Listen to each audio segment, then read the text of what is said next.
Tapos doon nakahiga sila lahat na tutulog. Yan.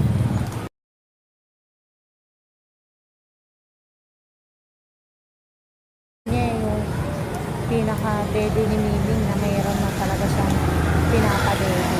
So, ayun. Ayun kung okay naman yung mga babies niya. Yan. Alam din siguro siya yung mother. Kaya dito lang din sa area na to yan. Dito sila iniwan. So, ito nga pa yung time na naglalaro-laro lang sila. Kakalis lang na kanilang mother. Ang gating nun guys, so, parang ganyan lang sila kaloko yun. Dilit lang. Pwede nga lang ampunin ko lahat na makikita kong putang ganyan. So, totoo lang. Kaya lang may mga alaga na rin ako. Ayun nga lang nagagawa ko. Alagaan ko sila dito sa labas ng palagay. Ayan, nilagay ko na lang sila sa box. Sana may mag-ampon.